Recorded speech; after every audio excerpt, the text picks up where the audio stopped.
Welcome to another episode of the Sellers Report. I'm so happy that you guys are just rocking with us. Look, shout out to the 2,000 of you guys who tuned in and viewed Sellers Report episode 1. Thank you guys for liking and subscribing. What I ask you to do is this. Look, as we are trying to make sure that there are voices who sound like mine, and I will get into that in one moment, but as we are talking about voices who sound like mine in this space, it's important that you like, it's important that you subscribe, it's important that you send it to, your high school classmates or your mom and dad or those individuals who are on YouTube day in and day out.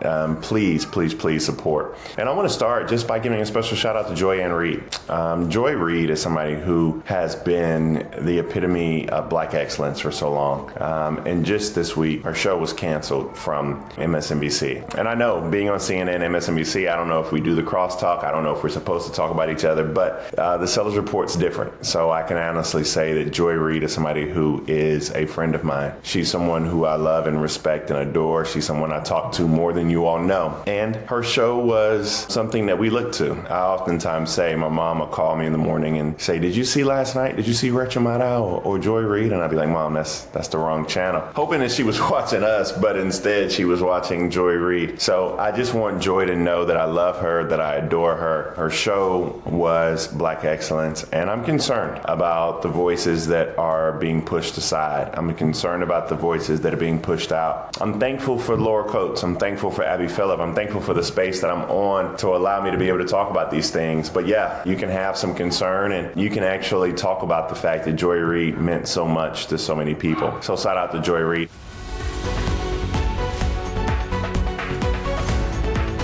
And so tonight's episode is about fuck around and find out. I think that most people know FAFO often when they hear it. It's now the new cool acronym that all our kids are using. But now most of America is actually feeling this. Most of America, when you talk to your friends and colleagues at work, they're feeling what it means to say, oh, well, maybe I'll just vote for Donald Trump, or maybe my vote doesn't really matter that much. And now you have to fuck around and find out. Who am I talking about? I'm talking about those workers in the northern part of Virginia who are federal employees who decided to vote for Donald Trump, and now their jobs are just X'd. They're no longer there anymore. I'm talking about all those people who were in probationary periods, who decided throughout middle America even that they were going to cast this ballot for Donald Trump because they thought it was cool, because the Make America Great or America First sounded as if it wasn't as self-centered as Donald Trump truly is. Or for some reason you just didn't get enough in 2016. So now you're here and now you have to fuck around and find out. And so I think for today's episode, we're going to talk about something that's even that much more important, which is USAID. USAID. And most of you all think that this is about international development, international aid. You think about this as being dollars that are spent overseas. You heard about condoms in Gaza, but it wasn't condoms in Gaza. It was actually condoms in the northern part of Africa. And the reason that they were important is because you had very high instances of HIV and AIDS. And one way you stopped that very high incidence of HIV and AIDS were to provide condoms. And we recognize that there was a great result from that, and USAID was a part of that. What we also didn't know, or what people don't talk about, are the dollars that are spent right here in the United States, or the fact that there's so many farmers who benefit from USAID. And not only are there farmers, but they're red state farmers in places like Iowa, places like Mississippi,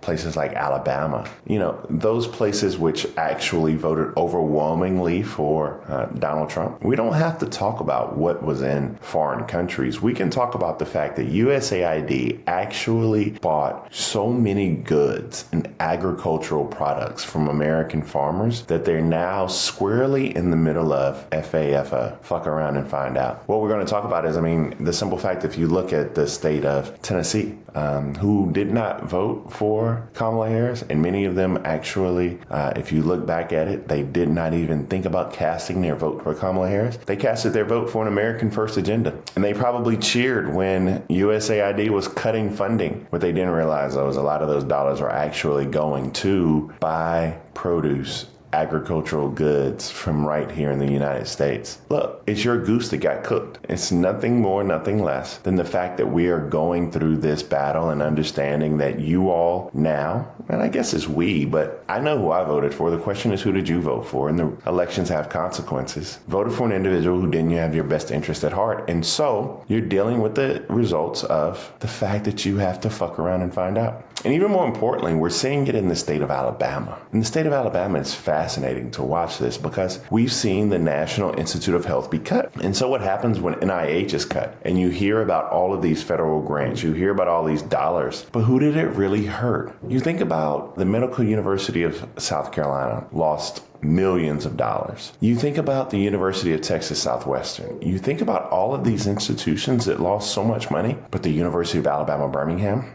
yes.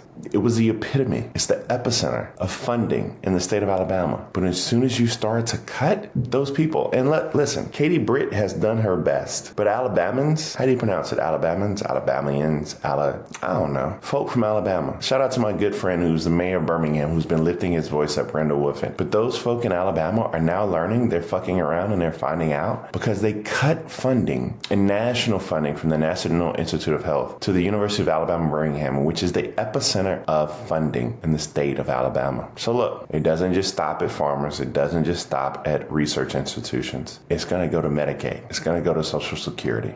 It's at VA benefits. All these things that you thought would not affect you, now squarely, the bullseye's on your back. Let me not say that. I don't know if I can say that. The bullseye's on your back. I don't know. We won't say that. What we will say is this. You are squarely in the middle of fucking around and finding out because you casted a ballot, which now has results. And elections have consequences. And so whether or not it's Social Security, whether or not it's Medicaid, whether or not it's Medicare, whether or not it's the NIH, or whether or not it's USAID, these things have direct effects on the way that it impacts our daily lives. So look, this is why you tune into the Sellers Report to try to figure out what is what. And today, a lot of our colleagues, a lot of our friends, and some of our family, they fucked around and they found out. Another episode of the Bakari Sellers, or the Sellers Report as we call it. I wanted to give it my full name, but the Sellers Report. Thank you for joining. Like, subscribe, comment. I hope you share with your friends and family. If there's anything you want us to talk about, let me know here. Leave in the comments. Thank you. I'll see you next week.